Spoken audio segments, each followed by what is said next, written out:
Good morning friends, मैं doctor Ravi Goyal, MDS orthodontic dentofacial orthopedic. मैं एक ऐसा टॉपिक जो मेरे से लगभग हर मरीज पूछ रहा है कि सर दांतों में ब्रश कैसे करना है। तो ब्रश करने के समय समय पे WHO, अमेरिकन डेंटल एसोसिएशन या इंडियन डेंटल एसोसिएशन अलग अलग गाइडलाइन जारी करते हैं। जो अभी लेटेस्ट गाइडलाइन चल रही है कि 5 बेसिक स्टेप्स क्या है हमारे ब्रश करने के, वो मैं आज आप लोग के साथ शेयर करूंगा।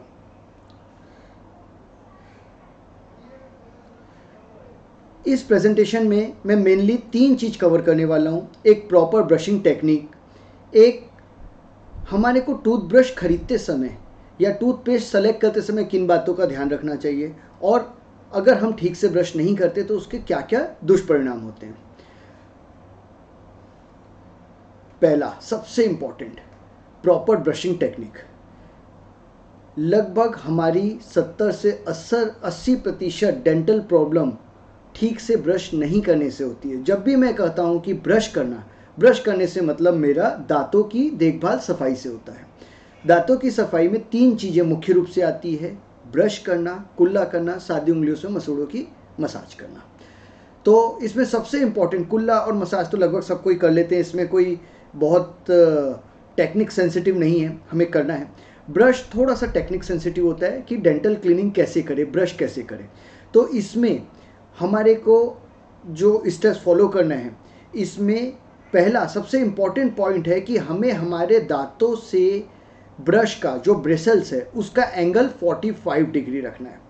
45 डिग्री कैसे अपन जानेंगे रखते हैं, तो जैसे कि आप पिक्चर 1 में देखिए कि हमारे जो दांत है, सपोज ये हमारे दांत है, ये हमारे गम्स है, ये हमारा ब्रश है। तो ब्रेसल्स को मसूड़ों के तरफ पॉइंट करके, अगेन ब्रेसल्स को मसूड़ों की तरफ पॉइंट करके 45 डिग्री में रखना है, जैसा कि आप पिक्चर में देख सकते हैं। इस प्रकार रखना है कि हमारा जो ब्रेसल्स है इसका कुछ हिस्सा दांतों में, कुछ मसूड़ में रहे। मतलब हमको जंक्शन को टारगेट रखना है। मुख्य रूप से हमारी जो दांतों की गंदगी है या दांतों की बीमारियां जंक्शन से शुरू होती है, तो हमको जंक्शन को टारगेट रखना है। यहाँ पे 45 डिग्री का कोण क्यों रखना है? ऑब्वियस सी बात है, आप कोई भी चीज़ आप जब सफाई करते हैं तो आपको 45 डिग्री का कोण रखना है। फॉर एग्जाम्पल, सपोज आपको फ्लोर क्लीन करना है, आप ब्रूम स्टिक पकड़ते हैं तो भी आप 45 की डिग्री में पकड़ते हैं। यदि आपको फ्लोर को क्लीन करना है तो भी आप 45 डिग्री के एंगल में रखते हैं। कभी भी आप परपेंडिकुलर ब्रूम नहीं पकड़ते। सपोज आपको फ्लोर क्लीन करना है, आप परपेंडिकुलर ब्रूम नहीं पकड़ते। हम कैसे पकड़ते हैं? 45 डिग्री। तो see this is your 45 degree.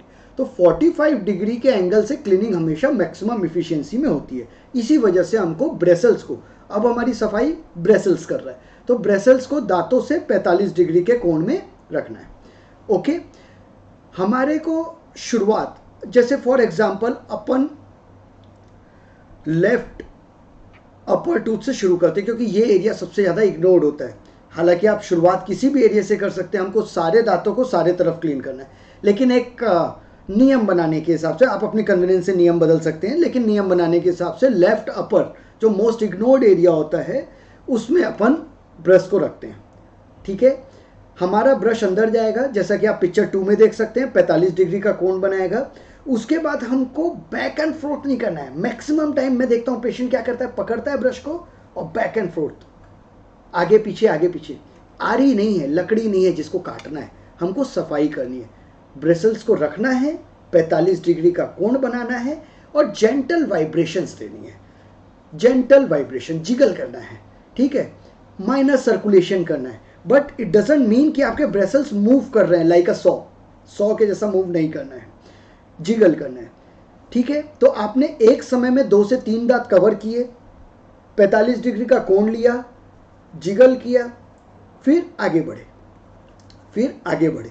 ऐसा करके आप लेफ्ट अपर से राइट अपर में पूरा आ गए। ठीक है, वैसे ही लोअर में, लोअर टीथ 45 डिग्री का कोण, फिर वापस आपने लेफ्ट से शुरू किया। ठीक है, 15 से 20 बार जिगल किया, फिर आगे बढ़े, फिर 15 से 20 बार जिगल किया, फिर आगे बढ़े। ऐसा करके आप लास्ट राइट लोअर लास्ट में आ गए। आपने अभी एक सरफेस क्लीन किया। हमारे दांत में कितने सरफेस होते हैं? एक फेशियल सरफेस जो आपको बाहर से दिखाई दे रहा है, एक इनर सरफेस जो आपको दिखाई नहीं दे रहा है अंदर की तरफ, वो भी सरफेस है, उसको भी क्लीन करना है। ओके, तो सेम मैनर अब अपन अंदर के सरफेस में 45 डिग्री का एंगल लेके 45 डिग्री का एंगल लेके अंदर की तरफ से भी हमने क्लीन किया। ठीक है, जैसे आप पिक्चर 3 में देख सकते हैं। अगेन आपको फिर अपर लेफ्ट से शुरू करना है 45 डिग्री का एंगल मेंटेन करते हुए। मेंटेन करने के बाद 2 से 3 दांत कवर करना है, 15 से 20 स्ट्रोक्स देने हैं, जिगल करना है, माइनर सर्कुलेशन देना है, बैक एंड फोर्थ नहीं करना है। उसके बाद धीरे धीरे अपन आगे आते आते इधर चले गए, कहाँ चले गए, अपर राइट में। वैसे ही लोअर में टंग और टीथ के बीच में स्पेस बना के ब्रेसल्स को, ब्रश के हेड को, ये पोर्शन हमारे ब्रश का हेड कहलाता है, इसमें अंदर जाना है, 15 से 20 बार हमको जिगल करना है, उसके बाद आगे बढ़ जाना है। तो एक दांत में, एक सरफेस में 15 से 20 बार 45 डिग्री के एंगल में हमको जिगल करना है। ओके, अब हमारा जो फ्रंट का रीजन है वो एक सर्कल का राउंड है। For example this is round, ये वाला एरिया जो है, ये एरिया जैसा कि आप पिक्चर 4 में देख सकते हैं, पिक्चर 4, उसमें क्या होता है, जब आप ये जैसे अपने ब्रश को रखा तो राउंड चीज को साफ करने के लिए अगर मैं फ्लैट इसके लेंथ को ऐसा रखूंगा तो क्या होगा, एक स्पेस छूट जाएगा, एबल टू सी। तो मेरे को वर्टिकल ब्रश रखना है, vertical not horizontal. Upper anterior, upper front teeth के लिए, इनर सरफेस के लिए मुझे हॉरिजॉन्टल नहीं रखना है, वर्टिकल। क्यों? क्योंकि वो एक आर्च है, एक सर्कल है, और सर्कल क्या होगा, अगर मैं ऐसे रखूंगा तो छूट जाएगा, ऊपर का हिस्सा छूट जाएगा, तो मुझे वर्टिकल रखना है। ठीक है, अगेन सेम चीज, अब मैं वर्टिकल रखूंगा तो मेरी विड्थ तो ब्रश की डेफिनेटली कम है, कितनी होती है, लगभग ½ इंच होती है, लेंथ मेरी 1 इंच के आसपास होती है। तो ये जो है 1 सेंटीमीटर के अराउंड जो मेरी विड्थ है, ये मैक्सिमम 1 टीथ या 1.5 टीथ कवर करेगी पर टीथ, इसको कवर करते हुए एंटीरियर में, अपर फ्रंट टीथ में जो इंपॉर्टेंट हमारे ऊपर के 4 दांत और नीचे के 4 दांत है, इसको वर्टिकल ब्रश से, नीचे में वैसे ही इनर सरफेस में वर्टिकल ब्रश से साफ करना है। ओके, तो हमने शुरू किया 45 डिग्री एंगल से, ये बहुत इंपॉर्टेंट है क्योंकि अगर आप 90 डिग्री एंगल लोगे तो आपके फोर्स, डिस्ट्रक्टिव फोर्स टीथ में ज़्यादा जाएंगे और आपका इफिकेसी ब्रशिंग की कम रहेगी। तो आपको 45 डिग्री का, जैसा पिक्चर 1 में दिखा है, हमको फॉलो करना है। फिर हम एक बार में 2 से 3 दांत कवर करते हुए हर सरफेस में, जैसा फेशियल सरफेस में, बाहर के सरफेस में हमने 15 से 20 जिगल लिए। उसके बाद facial surface upper and lower complete किया। फिर हमने इनर सरफेस में गए, इनर सरफेस में भी सिमिलर मैनर में किया, लेकिन फ्रंट टीथ, अपर फ्रंट और लोअर फ्रंट लेते समय हमने वर्टिकल टूथब्रश यूज किया, क्योंकि हॉरिजॉन्टल करते हैं तो अंदर का सरफेस साफ नहीं हो पाता। ये बहुत इंपॉर्टेंट है। मैं बहुत सारे मरीज देखता हूँ, बढ़िया दांत साफ है, सब चीज़ अच्छी है, लेकिन नीचे के अंदर की तरफ हमारे दांतों में डर्ट जमा हो जाती है, कैलकुलेट टार्टर जमा रहता है, क्योंकि वो वर्टिकल ब्रश नहीं कर रहे। ये सबसे कॉमन मिस्टेक है टूथ ब्रशिंग में, हमको वर्टिकल ब्रश यूज करना है अंदर की तरफ। उसके बाद हमको टंग क्लीन करना है। Very interesting point, tongue clean करने के लिए हमें क्या यूज करना चाहिए? टंग क्लीन करने के लिए कोई हमको स्पेशल टंग क्लीनर की जरूरत नहीं है। आपको नॉर्मल टूथब्रश के नॉर्मल ब्रशेस, इसी से टंग साफ करना है। आपका जो टंग है वो एक कालीन की जगह, एक रेशे है, कालीन की जगह। तो कालीन को आप साफ करने के लिए ब्रश यूज करेंगे ना, बेटर रहेगा, जनरल कॉमन सेंस। तो ब्रश जो आपका इंडिविजुअल पर्सनल ब्रश है, इसी से आपको जीभ को साफ करना है। Suppose this is your tongue, आपको इसी से साफ करना है। इसे साफ करने के लिए यूनिडायरेक्शनल रख सकते हैं, मल्टी डायरेक्शनल रख सकते हैं, बट उसको अंदर से बाहर की ओर लाना है, ना कि अंदर से बाहर से अंदर की ओर। ठीक है, अब एक सरफेस दांत का भी बच गया, ऑक्लूजल सरफेस, जो पिक्चर 6 में बताया है। ऑक्लूजल सरफेस, ऑक्लूजल सरफेस हम किसको बोलते हैं? जो ऊपर का हिस्सा है, ऊपर के दांत और नीचे के दांत का जहां पे मेल हो रहा है, that is called occlusal surface, जहां से हम दांत खाने को मेनली चू कर रहे हैं। हालांकि ये बहुत ज़्यादा सेल्फ क्लिनजिंग एरियाज होते हैं, बट अगेन इसमें भी हमको ब्रश को सीधा रख के साफ करना है, सीधा रख के साफ करना है, जैसा पिक्चर 6 में दिखाया। तो अब तक अपन ने क्या किया? अपन ने एक ब्रश लिया, टूथपेस्ट लिया, 45 डिग्री एंगल बनाया, हमने अपर लेफ्ट से शुरू किया, 2 से 3 दांत एक बार में कवर किए, 15 से 20 जिगल लिए, आगे बढ़े, अपर राइट एरिया तक पहुंचे। वैसे लोअर लेफ्ट से शुरू किया, 2 से 3 दांत लिया, उसके बाद 15 से 20 जिगल की, आगे बढ़े और फेशियल सरफेस में लोअर राइट एरिया तक आ गए। अब इनर सरफेस के लिए हमने अगेन 45 डिग्री का एंगल लिया, जैसा पिक्चर 3 में दिखा रहे हैं। उसके बाद 2 से 3 दांत कवर किए, अंदर से बढ़ते हुए हम लेफ्ट से होते हुए लेफ्ट बैक टीथ को किया इनर सरफेस में, और वैसे ही राइट बैक टीथ को किया। लेकिन जो फ्रंट टीथ है उसका इनर सरफेस हमने साफ करने के लिए वर्टिकल ब्रश यूज किया, ना कि horizontal. Vertical brush upper lower, एक बार में 1 या 2 मैक्सिमम टीथ कवर होगा उसमें, लेकिन उनको अच्छे से करना है। देन ऑक्लूजल सरफेस, जो ऑक्लूजल टेबल है जहाँ से हम खाना च्यू करते हैं, उसको हमको बैक एंड फोर्थ मोशन में उसको क्लीन करना है।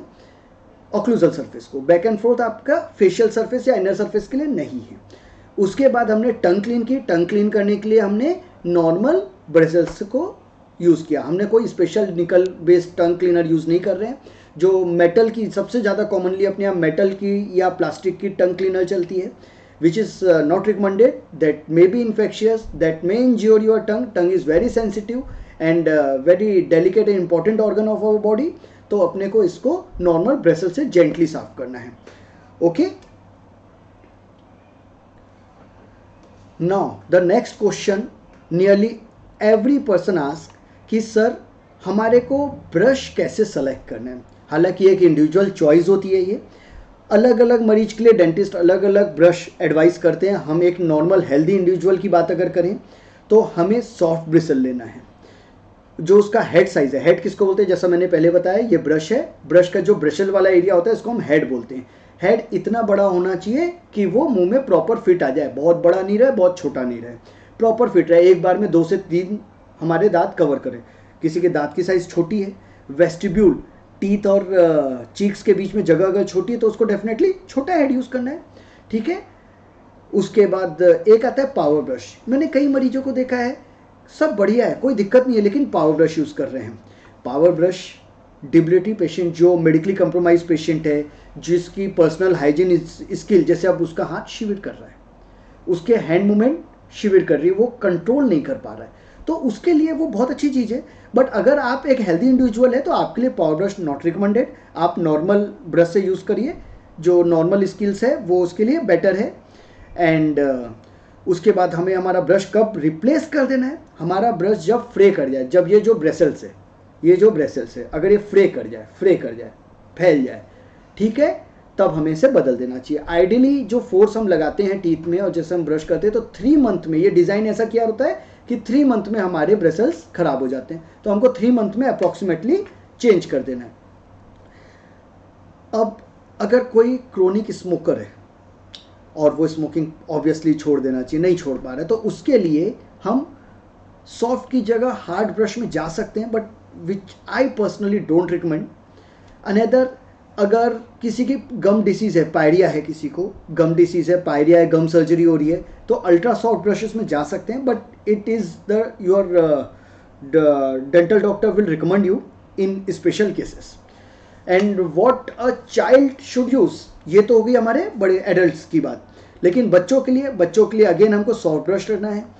उसमें बेबी ब्रश आते हैं, हेड बहुत छोटा रहता है, बेसिक फ़र्क है, उसका हेड छोटा रहता है, ब्रिसल्स कम होते हैं, तो और उसकी जो ग्रिप होती है, ग्रिप, बच्चों के ब्रशेस की ग्रिप लंबी होती है ताकि बच्चा अच्छे से होल्ड कर पाए, ठीक है। ये बेसिक फ़र्क है जो बच्चों और बड़ों के टूथब्रश में होना चाहिए, ये हम यूज़ कर सकते हैं। टूथपेस्ट, लगभग भारत में नॉर्मल सारे टूथपेस्ट एक समान होते हैं। मेरे पास पिक्चर्स यही अवेलेबल थी इसलिए मैंने ये लगाया है, आप कोई भी कंपनी का यूज़ कर सकते हो, सब एक समान है। हमको ये देखना है कि उसमें फ्लोराइड कितना है। नॉर्मल एडल्ट डोज में 1000 ppm के अराउंड फ्लोराइड होना चाहिए, जो लगभग सभी टूथपेस्ट में है। अगर स्पेशल केस है, जैसे आपको सेंसिटिविटी है, तो बहुत सारे सेंसिटिविटी के टूथपेस्ट है, जैसे सेंसोडाइन है, सैंक्वेल है, जैसे एलसेंस है, वेंटेज है, कोई भी यूज़ कर सकते हो। बट मैं हमेशा रिकमेंड करूँगा कि अपने डेंटल डॉक्टर की कोई भी मेडिकेटेड टूथपेस्ट लेने के लिए आपका जो डेंटिस्ट है, फैमिली डेंटिस्ट है, उनसे सलाह लेके हमको करना चाहिए। बच्चों के लिए बच्चों के जो टूथपेस्ट आते हैं, बच्चों का जब मैं कह रहा हूँ तो इसका मतलब है लेस देन 4 ईयर। 4 ईयर की एज क्यों? क्योंकि बच्चा 4 ईयर के बाद अपने सॉलो को, अपने जैसे बच्चा 4 साल से छोटा रहता है, टूथपेस्ट खा जाता है तो उसमें फ्लोरीन की मात्रा ज़्यादा हो सकती है। तो इसीलिए बच्चों में जो हम टूथपेस्ट रिकमेंड करते हैं उसमें फ्लोरीन कम होता है, नियरली हाफ, 400 ppm के अराउंड होता है। तो ये बेसिक इंपॉर्टेंट चीज़ है। उसके अलावा जितने भी मार्केट में प्रोडक्ट है टूथपेस्ट में, जैसे किसी में हाई कैल्शियम कंसनट्रेशन है, उसके minor effect if and buts हैं जो आप अपने पर्सनल चॉइस से ले सकते हैं, but more and less everything is same. What is the effect of faulty brushing? Here I am providing two pictures. एक है ओवर ब्रश, एक है अंडर ब्रश। अगर आप ओवर ब्रश करोगे, स्पेशली जो मेरा 45 डिग्री जो हमको एंगल रखना था टूथ और टूथ सरफेस और ब्रेसल्स में, अगर हम उस रूल को वॉयलेट करते हैं और टीथ से परपेंडिकुलर ब्रेसल्स को रखते हैं, परपेंडिकुलर रहता है, तो हमारा ओवर ब्रशिंग के सिम्टम्स आते हैं। आपने देखा होगा कई लोगों के दांत ऐसे कटे कटे रहते हैं। इन पेशेंट्स को हमेशा सेंसिटिविटी की प्रॉब्लम रहती है, स्पेशली कोल्ड एंड स्वीट से, गर्म से भी हो सकती है। मेरे पास बहुत पेशेंट आते हैं, सर मैं मीठा नहीं खा पा रहा हूँ, मीठे से सेंसिटिव है। जब उनके दांत देखो तो दांत इस पैटर्न में कटे रहते हैं। ये वी शेप पैटर्न होता है कटने का, आप इसमें देख सकते हैं वी शेप, जो पॉइंटेड एरिया है वी शेप कटा होता है। इसमें देखो सड़न के कीड़े नहीं हैं, ये नॉर्मल येलोइश इन कलर है। सड़न के कीड़े होते तो मोस्टली ब्लैकिश इन कलर होता। शार्प कट है, मैं इन शार्प कट से जज करता हूं कि ये टूथब्रश से कटा है। अगर ये राउंडेड होते तो सड़न के कीड़े भी हो सकते थे।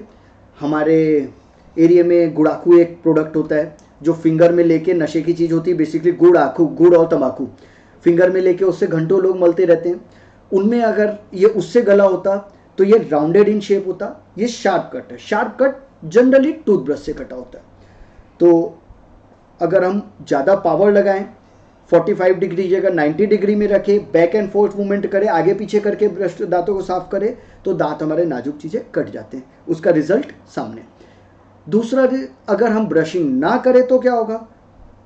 टार्टर, कैलकुलस, जो आप इस पिक्चर में देख सकते हैं, जो येलो इस दांत के साथ एक येलो बैंड दिख रहा है, वो कैलकुलस है, जिसको हम आम भाषा में पायरिया बोलते हैं। पायरिया हो जाता है, सांसों में दुर्गंध आती है, मसूड़ों से खून आता है। वो सारे जो चीज़ें हैं वो अंडर ब्रशिंग नहीं या ठीक से नहीं करने के रीजंस है। हमको सारे सरफेस को साफ करना है, बहुत इंपॉर्टेंट है। दांतों की 70 से 80% बीमारियां इन दो रीजनों से होती है। अगर हम ओवर ब्रश या अंडर ब्रश ना करें, ब्रश को एक बैलेंस मैनर में प्रॉपर सुबेरे और रात को दिन में 2 बार करते हैं। खाना खाने के बाद में जब हम हाथ धोने जाते हैं उस समय हमें कुल्ला भी करना चाहिए। ऑब्वियसली जब हम हाथ धोते हैं तो जो खाने के कण हाथों में रहते हैं वो फ्लश आउट होते हैं।